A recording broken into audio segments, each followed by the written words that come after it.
Warning, if you are Warner Brothers Pictures, or if you are Joss Whedon, you are not going to like the following video. Hello everyone, this is Chris with Dees Nerds, and I am very excited because this is a Dees Nerds watch I've been wanting to do for a very long time, because we are doing the Snyder Cut. And when this video drops, it'll actually be March 17th of 2022. And of course, the next day, March 18th, is the 1-year anniversary of the Snyder Cut being released. And I just absolutely adore this film, especially after the huge disappointment that was the 2017 version. Just so happy with how this turned out. So happy that Zack Snyder got to fulfill his vision. As you know, if you're familiar with this channel at all, last year leading up to the Snyder Cut, we did a whole Dees Nerds Watch series where we watched Man of Steel, Batman v Superman, we watched Suicide Squad, and we did indeed watch Justice League. And in that, I actually said that Justice League, that'll probably be the last time I watch it. And sure enough, the very last time that I watched that for that Dees Nerds Watch has been the last time I've ever reviewed it.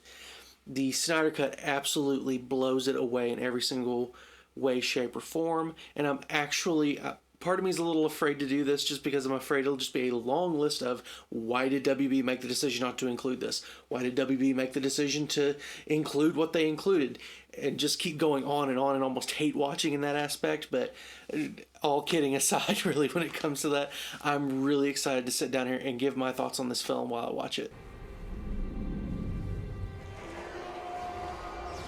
First of all, I really love the choice of starting this movie right when Superman dies.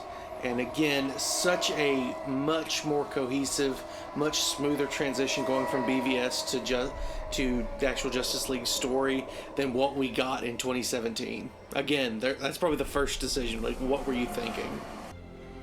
That almost looks like Batman has tears forming in his eyes. Is that real?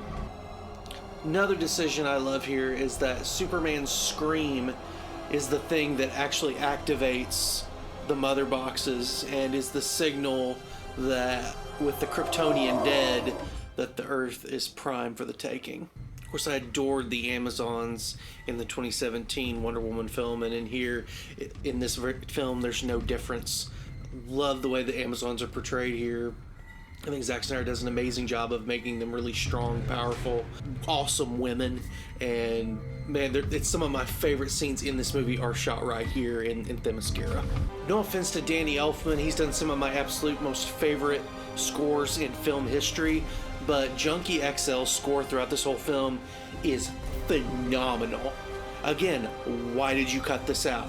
What purpose does this serve? Again, no offense to Danny Elfman, but it's like, what were you thinking, WB? Affleck's beard is gorgeous here. Holy smokes.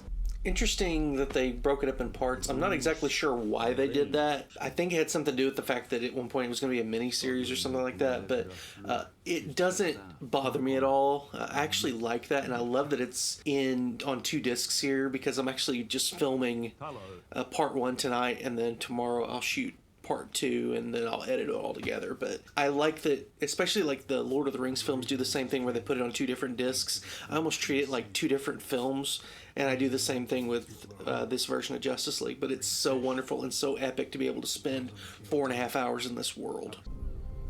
Can I just say how much I appreciate that the "so I hear you can talk to fish" line is completely gone. Oh, that scene plays so much better without it.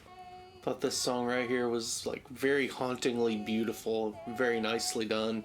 I felt like in the 2017 Justice League that Batman was really rather bland, and then they would also just have him doing a lot of jokes like, oh, something's bleeding and something like that. I love that in this version of Justice League, Bruce Wayne has changed. He's far more hopeful, but it's still very much in line with the Bruce Wayne we've seen before.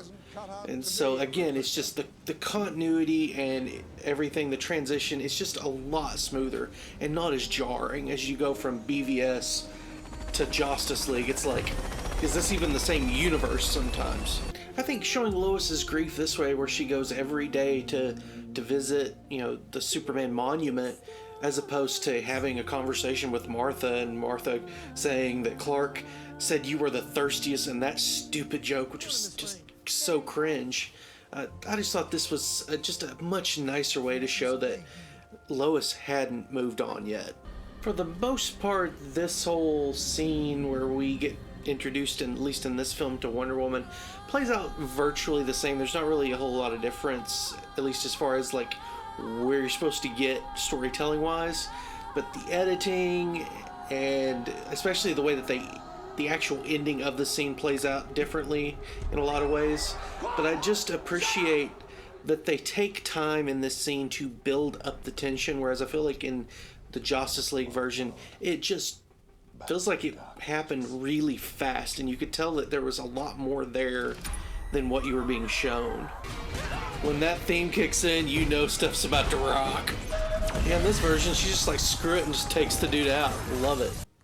I love how, like, Zack Snyder has such a great vision for Wonder Woman in that she can kick butt and really just be hardcore, and then she can show that compassion and that kindness and that gentleness as well. I mean, there's definitely two sides to Diana that really complement each other well, and I think Zack Snyder does a good job of showing that. If that doesn't make you want to run through a brick wall, then I don't know what to tell you, man. So, Steppenwolf. How did Joss Whedon or Warner Brothers look at Zack Snyder's epic design and give us the absolutely horrible look that they gave him in 2017? And not only on top of that, because it was such a rush job to do all that, the CGI looked terrible. And then here, we get an amazing looking Steppenwolf. And the CGI is phenomenal. Watching his armor kind of twitch and move like that is so cool. And he actually feels formidable here. Whereas he's literally he feels like almost like a joke in 2017. So I am so happy with how they did Steppenwolf. Not only that, a lot of the backstory that they gave him, you almost start to feel sorry for him as you find out more about him, whereas in 2017 he's a generic bad guy that was trying to take over the world. So it's just so wonderful to see his motivations fleshed out a lot better. But where's the family from 2017? I mean, we've got to know about this family so that, you know, we know what's going on there with something that has nothing to do with the plot of the movie. Kind of sad Bruce Wayne shaved the beard. That was a great beard. Joe Morton always gets a win from me. Fantastic actor. Can we please have more Connie Nielsen as Hippolyta? Because she's just killing it.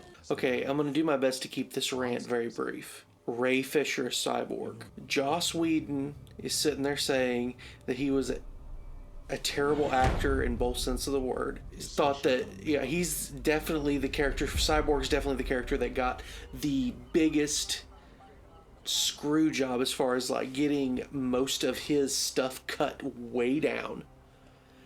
I think it's an absolute crime because here's the thing, Cyborg carries the film.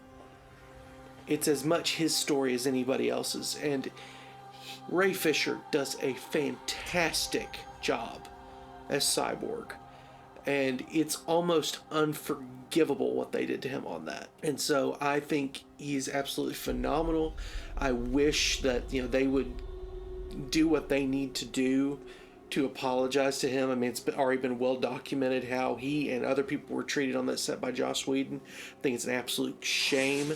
They need to fix it because it is worth it, because he is so wonderful in the role, and I want to see more of it. But at least we get to see his performance, and we know that Joss Whedon is so far up his own butt whenever he's saying stuff like that, because we've actually seen it.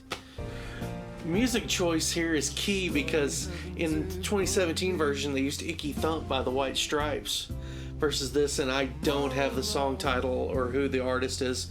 I'll research and put it down at the bottom here whenever I'm talking about this, but like it plays a lot more melancholy here just because of the song choice versus you know, with using the White Stripes. It just has just a more upbeat, you know, kind of hardcore kind of way to it, and it's just amazing how song choice can completely change everything about what the scene's trying to say. I really appreciate James Wan's approach to Atlantis and the sea and his Aquaman film. You know, if you had to ask me which one I preferred more, it would probably be that one. But I also appreciate that Zack Snyder put his own spin on it. So it's nothing like saying, oh, it's bad. And what I actually prefer, I don't like things to look the same from one film to another, even if it's within the same universe. I would just prefer that, you know, each director puts his own spin on it.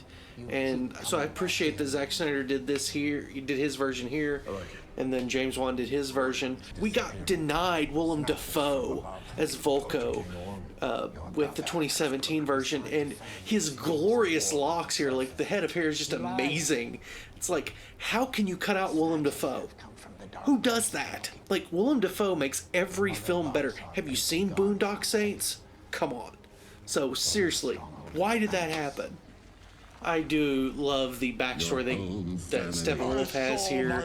The fact that, you know, he betrayed Darkseid, and so he's really not. He's in the doghouse, really, and so he is trying so desperately to get back in Darkseid's good graces, and it really does give a little bit of a sympathy angle to Steppenwolf that I really appreciate. He's still a bad dude, but there's something behind it, which, again, the more you can round out these characters and make them feel real and have real motivations and things that you can relate with regarding that, it just makes more sense, and it just brings you more attached to the story.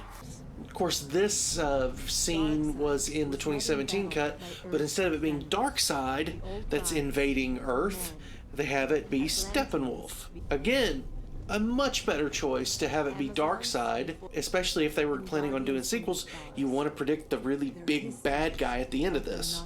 The design on Darkseid is just perfect. Green Lantern! Can you imagine Darkseid with a Green Lantern ring?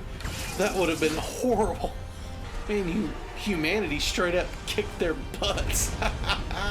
Okay, this will always be funny to me. So the Atlanteans took one mother box and they did like a very special hiding place, and the Amazons took another mother box and they had a very special hiding place. Men dug a hole and buried it.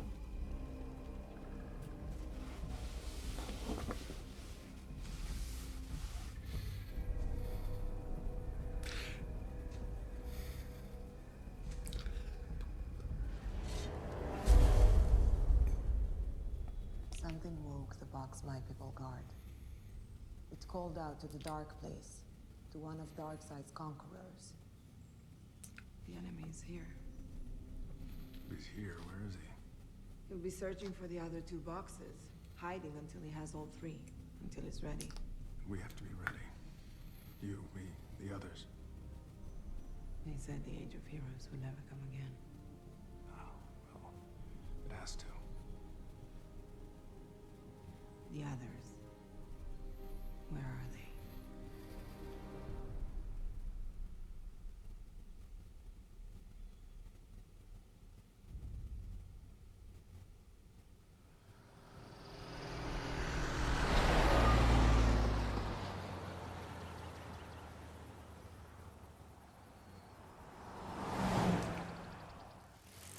Really? No, I'm so late. I'm very late. Oh, hey, buddy. Hey. Oh. Nope. Here. I'm so sorry. I'm late.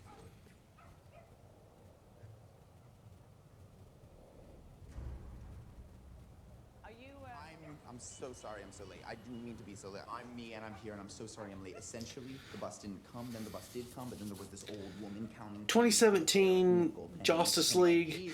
Barry Allen is incompetent and kind of weird and just isn't very sure of himself at all, and he just doesn't, it's not cool. Cut that. From the French, of course. Resume, I believe, the past participle of... So Ezra Miller in The Flash was, you know, we talked about Cyborg getting the short shaft. The Flash also, he's made out to be so much more inexperienced and just almost incompetent and so like scared to do anything. Whereas in this cut, he's a lot more heroic and he's more experienced, but he's still relatively new, but he understands how the Speed Force works. He understands his own power and what he, and how he's going to help people.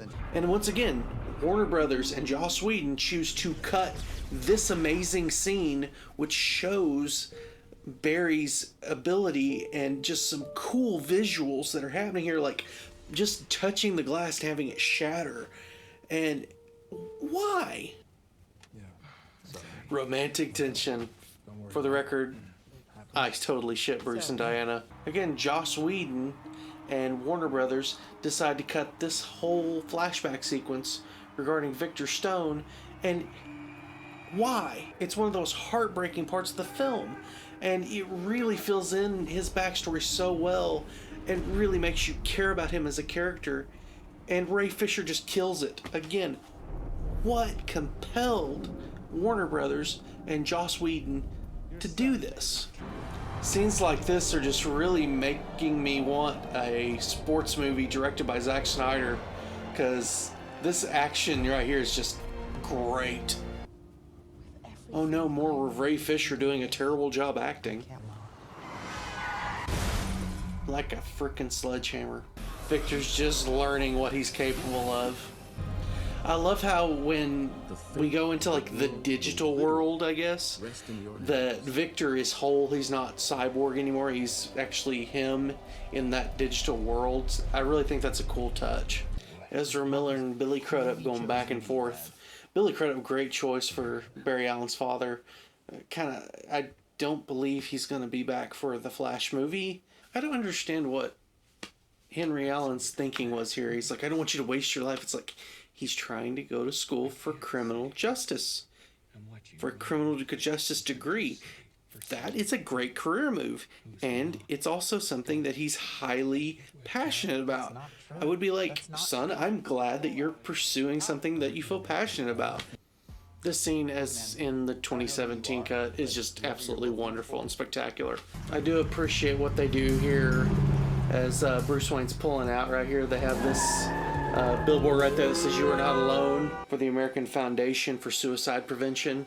And I will actually pause the movie right here because I wanted to just address basically the whole thing behind Zack Snyder leaving Justice League in the first place back in 2017, because his daughter Autumn committed suicide.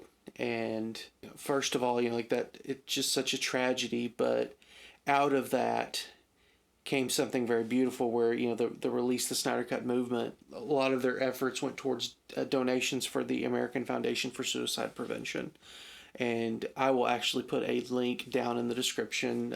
I'm not affiliated or anything with it, but if that just makes it a little bit easier for you, if you have money to donate towards a wonderful cause like that, that's fantastic. Go back to the movie.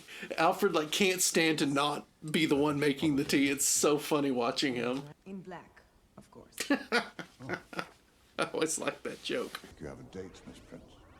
In Justice League, he has a line there at the end of that type of scene where he says, you have a date, Miss Prince, and then he says something. It's about time someone around here did. I did like that line in Justice League, I'm not gonna lie. Diana really using her compassion and empathy in this scene really plays off very well against Victor, where he's still obviously very angry. J.K. Simmons is Gordon, man. I'll talk to him tonight. How, Jim? I love with this that they just play it to where you can tell there's been so much history between Gordon and Batman. Obviously, Batman's been operating for 20 years by this point. Everyone else can sit there and think, oh, is this a Batman thing? Just because of the sketch, but he's just like, nah, not buying it. Barry is the Batman fan in all of us. Dude, if she'd have pulled this off, this would have been so amazing. Cause she's the blood coming out. It's like, oh my goodness. Arthur's got your back. It's a bit inconsistent because in Aquaman he's, clearly has a very deep affinity for his mother, and his dad actually made sure to, pass down a lot of her, stories and stuff that she had for him, and clearly it was, he doesn't view his mother the same way in Aquaman, so it's a little inconsistent. As much as I love Elfman's Batman theme, This just works better. That's rude. Always great. So one thing I love here, as opposed to the 2017 cut, is in the 2017 cut, the Flash has that whole thing like, you know, I don't know what to do, and Batman has this whole thing where he's like, save one person, and then he's basically coaching Barry on how to be a hero, it almost feels like. And here, Barry knows what to do. Barry's a lot less incompetent. This is just another example. Crank it! The Nightcrawler's cool. It kind of reminds me of the Scuttler from the Lego Batman movie. You notice every time that Ben Affleck's Batman jumps up in the air, his cape flits up a little, like, and it makes the perfect bat symbol kind of thing. Outside of like a couple of lines, it's amazing the first time you watch this film and you realize that all the stuff that you did like in the 2017 version, it was Zack Snyder's doing. And then, hey, you know what's also great about this scene? Is that the Flash doesn't land awkwardly in Diana's cleavage. I love how Aquaman appears in the water there. It's so cool. At first you're like, did Cyborg just bail on him? One question I guess I had regarding the anti-life equation is, how did Darkseid not remember what planet it was on? That's what he was going to go get. The dynamic between Steppenwolf and Assad, and then of course Darkseid, it's like, that was just begging to have a movie that really explored, you know, the dynamic between everyone on Apocalypse and just the New Gods in general, which they were working on, and then it was canceled for some reason. But man, that's a story that's just begging to be told. I have looked with my own eyes. My own little eyes. It's the boss! Oh, that voice is just like butter. I like here in this version that it's less of this huge argument back and forth.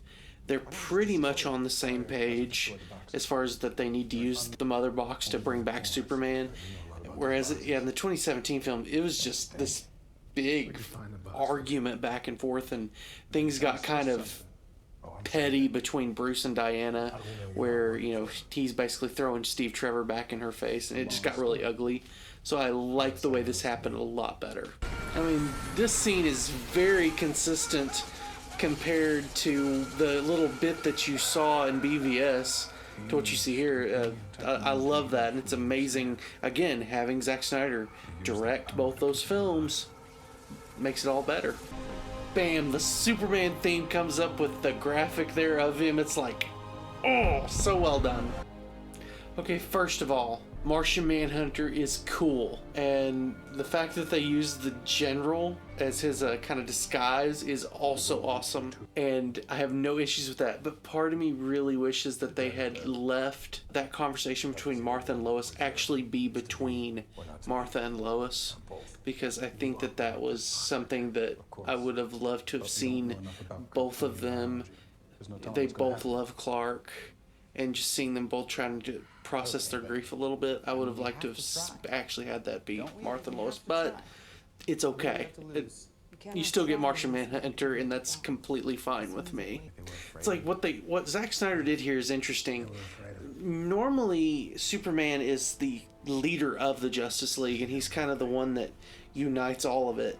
Here, it's Batman that does it, but Superman is the linchpin. He's the key to it all working. So that's interesting. We're at the end of part 1, which will go to the second disc here.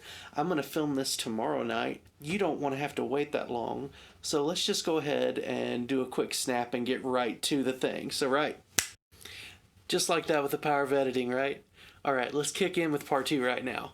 I love this scene between Diana and Arthur here, just showing that, you know, Atlanteans and Amazons, they've clearly had a bad history between them in a lot of ways. They went to war with each other at one point, but they really have more alike than they do have different. Alfred, for once, I'm operating strictly on faith, not on reason. I love that line coming out of this Batman's mouth when you see how dark he's actually gotten, especially in Batman v Superman, where he's clearly lost all hope, and the fact that he's acting on faith is absolutely cool. You do when it's this red cape. This red cape charges back. Anytime you have an opportunity to get Superman in on it, you got to take that chance. I completely agree with Bruce here. Let me see it again. I like how Arthur's actually humoring Barry in that situation. Oh, gee, okay. Could not be more awkward in that situation. First time I watched this and all the parts open up and it shows all the different suits. Oh man, I got chills. It was so cool. This subtleness of the pregnancy test hanging out in there. I do like here that Lois is showing that she's trying to turn the corner. Whereas I feel like in the 2017 cut, she clearly like wasn't handling it well at all. And here she is legit, like, you know, she's visiting this monument for the last time. And of course then, you know, they're going to revive Superman and everything. So it's all going to be kind of for naught. But at least here they're showing that she is indeed trying to move on. And she's trying to round that corner. Whereas, you know, in 2017, she even says, like, I wasn't strong enough. Like, you know, Lois Lane is not that weak. She's a great, strong character, and I like that they give her some of that strength back in this version. I mean, the foreshadowing here, I mean, showing what could happen. The stakes are clearly so high. The Omega beams right here, very cool. Love it, love it, love it. So here's a point of contention that I've seen and a criticism leveled that I want to address. Superman, he succumbs to anti-life, and he willingly chose that just because he was grieving and how that makes him bad in some form or fashion. And it's not that he chooses to succumb. It's that in Lois dying and him, I mean, you see him in that scene holding her charred corpse, that he's so overcome with grief that anti-life finds its opening and he succumbs to it. It wasn't a willing decision. If anything, it was done at a complete moment of weakness for him, and it just overtook him. I will say, this is where Zack Snyder's slow motion aesthetic really works well, just giving this moment such weight. Imagine being Lois and trying to overcome what's been a huge loss and kind of feeling like you maybe started to head in that direction, and then you look up and you see your fiance. Love that they play this as like hopeful and happy at the beginning, and you start to feel that joy, and then it just slowly turns and you're like, uh-oh, this is not good. Cyborg, you need to get it under control, dude. I absolutely love this scene right here, because it's clear that, like, Barry has never had anybody that's able to be as fast as he is, and just seeing Superman have that just subtle look over, and the Flash is like, uh-oh, you mean he can't see me, right? Like, he can't see me. He's not following me, is he? It's like, yeah, he's following me. Aw, crap. This back and forth here where their head just headbutting each other. It's like, bam, bam, and then Kal-El's like, oh, really? Boom! Did I mention, hey, no CGI mustache in this? Isn't that wonderful? Of course, Lois, they bring Lois in the 2017 version, but there's this whole thing with Batman about bringing in the big guns, and bringing in the big guns means you bring in Lois. So it was like this kind of secret, kind of gotcha kind of a thing.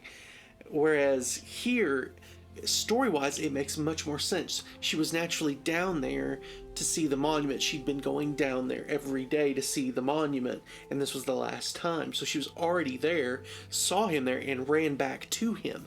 Makes much more sense story-wise. Also, no dumb joke where Batman's like, yeah, something's definitely bleeding. Also, here in the Justice League version, the Mother Box had landed on top of that car in the parking lot, and Steppenwolf just steps in and goes, okay, fine, and then leaves. And it's like, oh, he's got it. Whereas here, again, storytelling-wise, it makes more sense that it doesn't happen off-screen. Silas sacrifices himself to, you know, put that signature on it, but there's actually a scene with that. The previous two Mother Boxes and obtaining them were these big set pieces. It makes sense that you have somewhat of a set piece for it as well, and as opposed to it happening off-screen. It just makes more sense. Can we just marvel at Henry Cavill's swollenness? I mean, jeez. Alfred's like, you have people. This is Alfred. I work for him. That's such a great line. He's never fought us. Not us united. God, I love that line. Guys, I love Pattinson as Batman, and the Batman film is just absolutely spectacular. But I also can say, make the Bat Flag movie. Oh, it's so touching. It's not fair. I really love showing Arthur's humanity here, because sometimes he can come off so gruff and almost uncaring. I love that they included this scene in here as well, because it was what they did with the nightmare stuff in Justice League that for Michelle, she understood better what they were trying to do in Batman v Superman. That completely perplexed her. She was like, I have no idea what's going on.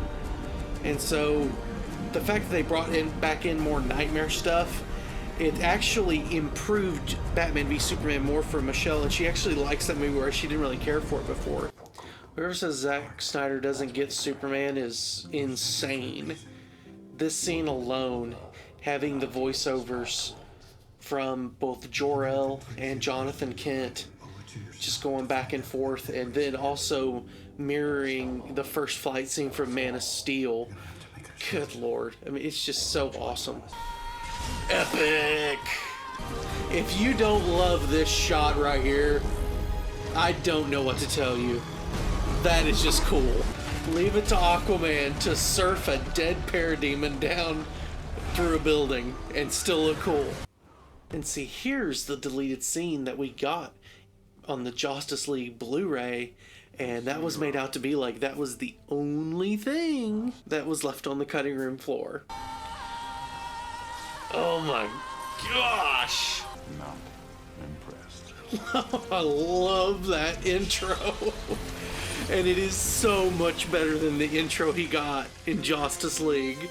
My gosh. And then he just proceeds to beat the ever-loving crap out of Steppenwolf. It's... oh my gosh. I mean, I know he's a parademon, but that was a heck of a shot. Kudos to Zack Snyder for also including granny goodness. I remember when this scene, when I first watched this, and this whole scene happened, and it's just like a gut punch. You're like, oh my gosh, this wasn't how I expected this to go at all. Just utter devastation. This scene is absolutely phenomenal, and to me, it's probably my absolute favorite scene throughout all of the Snyder Cut. And the fact that Warner Brothers looked at this scene and thought that it was terrible, I do not understand that decision. I do not understand how you look at this poetic, beautiful moment that fully encapsulates everything about like what's cool and awesome about the Flash, and you look at that and you go, nah, this is bad. What are you thinking? We were denied one of the great scenes, and at the time we could have been denied that forever, and just through happenstance we're now getting this. It's like, what were you thinking, Warner Brothers? Not alone. Such a great character moment for Cyborg here, and once again just terrible, horrible acting from Ray Fisher. Warner Brothers and Joss Whedon thought that this was absolutely terrible and just needed to redo all of it. Aquaman set it up. Superman set it up even further, and then Diana just finishes it with the beheading. It's so awesome. We will use the old ways. Which is why we need a Justice League 2. See, we also have to see the completed Hall of Justice. I bought the bank. In either version, that's always great. I love that by the end of this, Cyborg is completely embraced who he is. He's not hiding behind the sweatsuit anymore. And again, just terrible acting by Ray Fisher. Okay, I seriously fanboyed out whenever they showed this here. The actual, like, Batmobile, the big tank from The Dark Knight Returns. It's just like, oh my gosh, great, great stuff. Until the good doctors at Arkham helped me find some much needed clarity. Now, which has always been something I believed, that whenever we see Lex in BVS, we're seeing the beginning. And I feel like this scene points the way to a more traditional Lex Luthor. Did I say make the Batfleck movie? Because everything I've heard about it, the thing is gonna rock hardcore. This little snippet of a scene that we get Jared Leto as the Joker here proves what I've always believed, that he could be a fantastic Joker, and that just the whole mess that happened with the Suicide Squad, I still don't think we've seen his full fleshed out. I would still love to see David Ayer's cut on that, but yeah, he can definitely pull it off. First of all, great design on Martian Manhunter here. Having Harry Lennox, I think that's his name. Being Martian Manhunter is also a win. It's also really nice to see Bruce Wayne in a good spot for once, especially seeing him all throughout BVS where he is just in a terrible place. So it's great to see all that, and it's nice to end on a bit of hope, especially because the scene before we see, more continuation of the Nightmare universe, I guess, for our timeline or whatever you want to call it.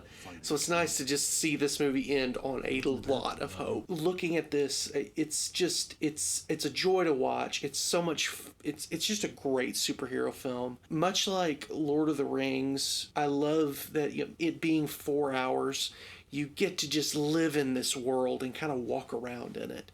And I love movies like that, and I really hope, we're seeing a lot of like mini-series now. You get thinking about like what Marvel's doing, thinking about like what James Gunn's doing with Peacemaker. This is another example of it, where you're, longer movies, these 6 to 8 episode miniseries, where you just kind of get to live in the world. Instead of spending 2 hours, you get to spend 4 to 8 hours telling a story, and I really hope that that's where we move in the future more of. I just love that concept. I also have a lot of anger about this and a lot of disappointment in Warner Brothers and in Joss Whedon. And just, again, if you made it this far, you've seen me time and time again. What were they thinking? They deemed this unwatchable. They deemed this not worthy for public consumption. And they deemed what Joss Whedon cobbled together as presentable for the public. I still cannot fathom why they made that decision. I think it was extremely narrow-minded. I think it was extremely short-sighted. And I think overall it hurt the DC brand going forward. And I understand completely that BVS was controversial when it came out. I feel like BVS was a film before its time, and therefore Justice League, by extension, is that way too. But I think now it absolutely makes sense. It's really a shame. I really hope that Snyder one day gets to finish the whole storyline. I'm not getting my hopes up, but I really hope it does happen. I can definitely say that I feel like they are maybe learning their lesson from it. And sadly, I don't know if Snyder's going to be the one that gets to benefit from that. But I think you see what they're doing with someone like James Gunn and the Suicide Squad, and then now Peacemaker, and what they're giving Matt Reeves with the Batman and some of that stuff, and giving him a lot more freedom and having it be more director driven. Maybe they learned their lesson. I really hope they did. It's just going to be really interesting to see how it all plays out, and especially with the Discovery Warner Brothers merger that's coming down the pike. If we're talking about the multiverse, if we're talking about bringing in Michael Keaton's Batman into this, and just talking about telling stories and then having all that be part of a multiverse, then you can do whatever you want to do with DC on film and the DC universe, and you can still tell the Snyderverse story, and it doesn't interfere. And movie fans, we're smart. I mean, we can figure it out. We just saw the Batman and we didn't question like, oh, where does this fit? We just understand it's its own thing. I am glad though that it exists. I'm glad that we at least have this, and that's how I'm going to choose to look at it, is just to be thankful that we do have this. We no longer have to concern ourselves about the Joss Whedon version, and this exists forever now. Guys, if you want to let me know what your thoughts were on Zack Snyder's Justice League, let me know in the comments. If you like what we're doing here at Dees Nerds, please subscribe and hit the bell icon. Otherwise, you guys have a great, safe rest of the day. We appreciate all of our subscribers and everybody who's watching our videos. It's greatly appreciated, guys. Bye.